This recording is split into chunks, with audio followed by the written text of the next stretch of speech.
If worse, they will use weapons like chair, knives, and all this will make you feel rather fearful of him.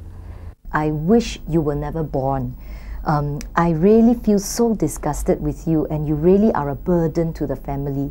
Words like this are very emotionally charged, and very often the victims would tell me that the emotional abuse goes much deeper, and the wounds will heal, but the emotional and the spiritual wounds, they take a lot of time to heal. Most women that I've spoken to talk about themselves as like psychological hostages. They feel like they're trapped in their home and it has become their prison. This loving person who's giving all these gifts and showering with affection may start to also try to control who she's seeing, what friends she's interacting with, what job she's holding, what kind of resources she has access to, when she can drive the car.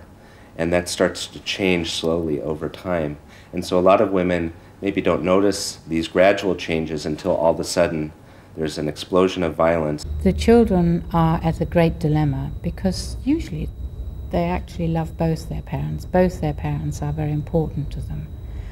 And what may happen is that the children feel totally divided, but that they may either also, as they grow up, identify with the violent partner or with the partner who's become a victim. So children either act out aggressively in order to get some of this anxiety and tension out, or they may become depressed and withdrawn. And these are often the children who are not noticed, particularly in the classroom. Very quiet child who's sitting in a corner and very well behaved, so is not necessarily noticed by the teacher. The children who complain of physical illness, they actually have stomach aches, headaches on a consistent basis. I think this is very important to have checked out by a medical expert, whether that's a GP or a paediatrician. But often if nothing's found to be a complaint at a physical level, that is that there is no physical or organic illness found, then our sense is that this is some sort of emotional reaction to the trauma that's going on. And very often this is the only way the child can communicate to the outside world their need for help, because they've perhaps been told to keep this situation a secret, to not tell anyone. Experts agree that there are three main aspects of recovering from abuse and its effects: crisis intervention, counselling, and support groups. Because of shame and denial, the man is unlikely to seek help first. Usually, the woman takes the first step. But if her actions are not taken cautiously, more violence may follow. I would advise you also not to be afraid at this time, because this is the only time you can save your life. No one else can save it except you. One of the things that women are very concerned about is whether I will have to end the relationship. And they are worried that the counsellor will say, if he's been beating you up, then the only thing that you have to do now is to leave him. Many options are usually being offered. Often, the first step in seeking help is to call a helpline. There are several helplines in Singapore that provide assistance to women in crisis.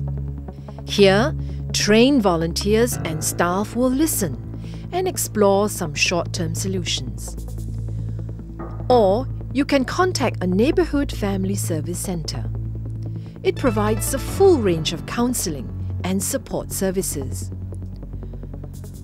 One such short-term solution is a women's shelter. There are several shelters in Singapore that are run by religious and community organisations. Here, the woman can get respite from the violence and think about how to approach the problem. Another course of action is to seek legal assistance in the form of a protection order. This process usually starts with making a police report. When they come to me, firstly, I have to receive them. I have to make her feel comfortable, and I have to find out whether she is seriously injured. If she's not seriously injured, I will record her reports, and I will try to understand her problems, listen to her problems, and after which we will, depends on the condition, and we will take the next step action. There are 3 types of counselling: individual counselling, group counselling, and couple counselling. After a few visits to the counsellor, I began to feel understood. I began to feel respected for my opinions. I began to have somebody who would listen to me. And from the way the counsellor talked to me, I really believe that she accepted that what I said was true. She accepted that that was really my feelings compared to what I received from my family. And as time went along, I began to feel comfortable, and it was just like talking to a family member who understood. Men like him have come in and have sat through and are still sitting through and have found not just solace but resolution towards this problem. In couple counselling, the partners both meet with a trained counsellor.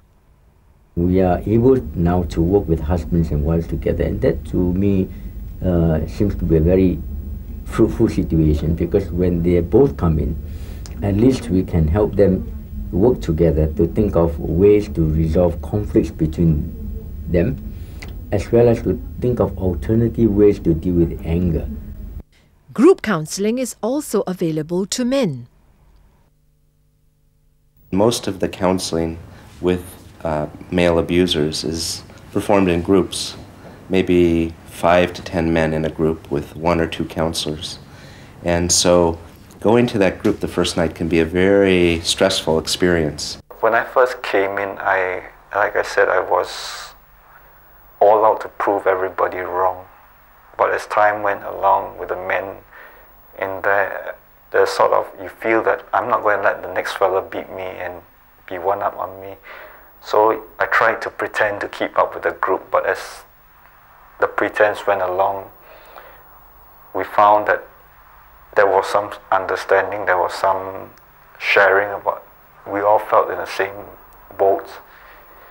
And instead of trying to pretend, it became a natural behavior.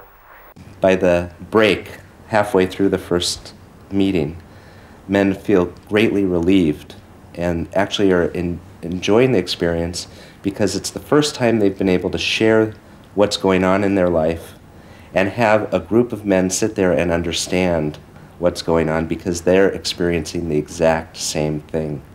And so contrary to the stressful experience, it often ends up to be a very relieving experience coming to the first group session.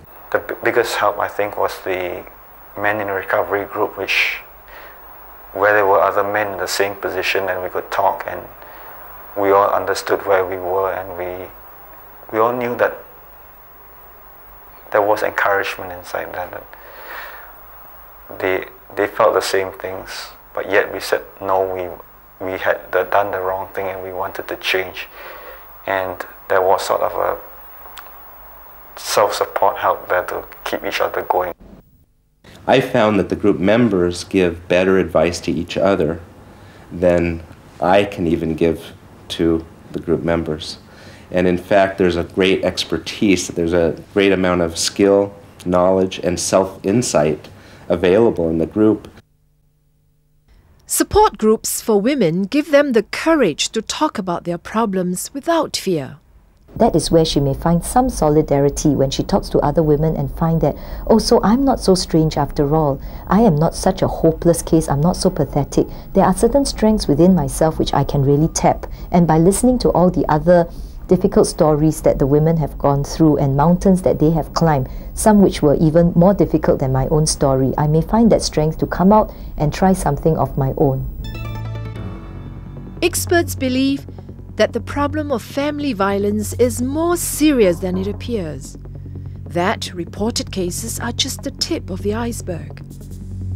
If you are a victim of family violence, don't let the pain continue. Help is at hand. Call these numbers now.